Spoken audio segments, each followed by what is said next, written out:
লালমনিরহাটের দিঘিপাড় আজ শুধু একটি মেলা নয়, এ যেন ইতিহাস, বিশ্বাস আর আবেগের মিলন মেলা। ২০৫ বছরের ঐতিহ্য বুকে নিয়ে শুরু হয়েছে সিন্দুরমতি মেলা, যেখানে আনন্দের ভিড়েও লুকিয়ে আছে এক হৃদয় বিদারক কাহিনী। চৈত্র মাসের রামনবমী উপলক্ষে লালমনিরহাট সদর উপজেলার পঞ্চগ্রাম ইউনিয়নের সিন্দুরমতি গ্রামে বসেছে শতবর্ষী ঐতিহ্যের এই মেলা। ৩ দিন ব্যাপী এই আয়োজন ঘিরে সিন্দুরমতি দিঘির পাড় জুড়ে এখন উৎসবের ঢেউ।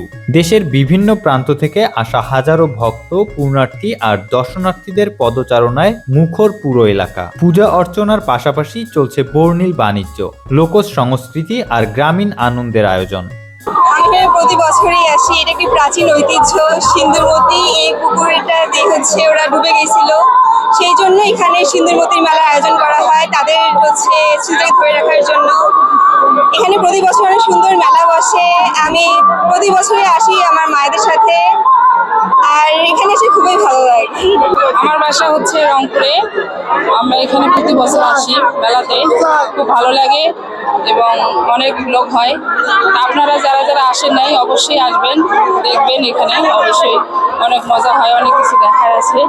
তবে এই মেলার পেছনে লুকিয়ে আছে এক করুণ কাহিনী, যা আজও নাড়া দেয় মানুষের হৃদয়। প্রায় 2 শতাব্দী আগে শ্রীলঙ্কা থেকে আগত জমিদার রাজনারায়ণ চক্রবর্তী খনন করেন এই দিঘি, কিন্তু দীর্ঘদিনেও সেখানে পানি না ওঠায় আয়োজন করা হয় ধর্মীয় আচার। এরপর এক অলৌকিক ঘটনায় হঠাৎ করেই পানি ভরে যায় দিঘিতে, আর সেই পানিতেই ডুবে প্রাণ হারান তার 2 কন্যা, সিন্দুর ও মতি। স্থানীয়দের বিশ্বাস, সেই থেকেই তারা দেবী রূপে পূজিত হয়ে আসছেন। তাদের নামেই দিঘির নাম হয় সিন্দুরমতি দিঘি। আর শুরু হয় এই মেলার ঐতিহ্য।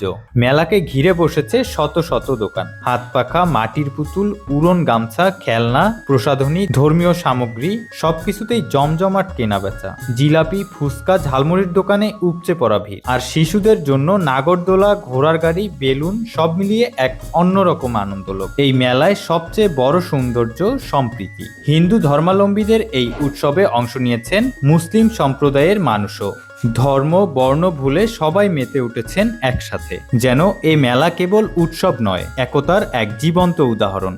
কুড়িগ্রাম জেলার যে রাজারহাট থানা রয়েছে পার্শ্ববর্তী, সেই থানা পুলিশও আমাদের সাথে যোগ দিয়েছে। তা আমরা 2 জেলার পুলিশ মিলে আমরা এই মেলার সার্বিক নিরাপত্তা আমরা নিশ্চিত করেছি, এবং পাশাপাশি আমরা এলাকাবাসীর প্রতিও আমাদের অনুরোধ থাকবে যে আমরা এই মেলার যাবতীয় ডিসিপ্লিন, এই মেলাতে কোনো অনিয়ম, কোনো ধরনের বিশৃঙ্খলা যেন না হয়, তার জন্য আমার পুলিশ বাহিনী কাজ করবে। আমার এই পুলিশ বাহিনীর কাজেও এলাকাবাসীর সহযোগিতাও আমরা চেয়েছি, এবং আমরা আশা করি এইভাবেই আমরা এই মেলাটি চমৎকার এবং এই ঐতিহ্যবাহী সিন্দুরমতির যে মেলা অনুষ্ঠিত হতো একসময়, সেটি হারিয়ে গেছে, বিলুপ্ত হওয়ার পথে গিয়েছে।